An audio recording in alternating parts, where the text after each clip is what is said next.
Kaizer Chiefs 1 babusithole kunjani? Ngiyaphila njani mfowethu? Kuyaphileka bhuti. Uyibone kanjani igame namhlanje?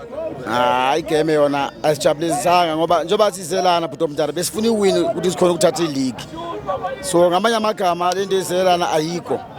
Ngoba mazeli ileague kanje kube kanje. Phela abantu baphume kanjani ukuthi bazosupport i-team ngoba bayayithanda. Kodwa abafana ba disappointa thina. So I'm not understand ukuthi lento iyenza ngama player wethu nabo bazimisela ukuthi siwin ileague or bayadlala nje.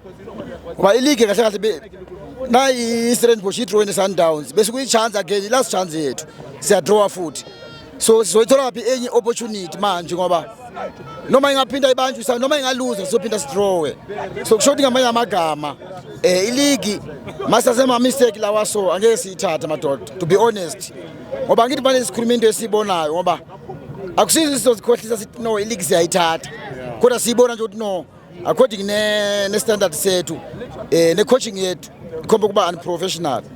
Ngoba uMakhopa always umuntu one pressure ukuthi uyakwazi ukucontrol igame kodwa ubekwe ebenchini uzokhetha ukuthi ufaka iplayer ngoba sekune goal lo muntu already somfaka under pressure.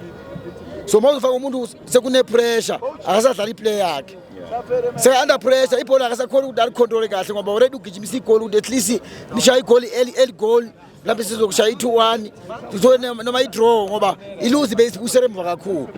So naleyo draw akufani kodwa aselanga indawo ye-draw la zero win. So masifuna ileague nento engibonayo ku-coaching yethu angiyiboni to be honest. Ya since njoba ngisupport ibhola sekunesikhathi ngifeva ibhola nalela phesheya ngiyalibuka njoba sibuka ibhola la phesheya angikaze ngabona nje ucoach azokhipha uMbappe no Vinicius same time ku Real Madrid kuperforma bona uzofaka umuntu owe defender. I understand ukuthi coaching bani angazi mhlambe thina njoba sibuka asiboni kahle mhlambe umuntu usukane certificate umuntu okwazi ukubona izinto but ukuthi ungakhipha uApolice angiyi understand le kaPolice ukuthi ukhishwa kanjani uApolice nokuthi ufuna ukueda phambili usamayinasa phambili futhi ufake emuva futhi uya defender leyo 1-1 isuka i-right. Number 2 bawudlala umuntu ongafuni league or umuntu ongazazi ukuthi mayasebenza usebenzelana kuzoba nzima ngoba uyabona baloko bamosha isikhathi. Ureferee makajajile bakhahlela ibhola liyaphuma naye ureferee uyathula. But lento ngibone before igame kuyikwaliwa egroundini before igame kuyaliwa futhi eground before igame sese groundini abantu bakhahlela ibhola liyaphuma ureferee naye uyathula.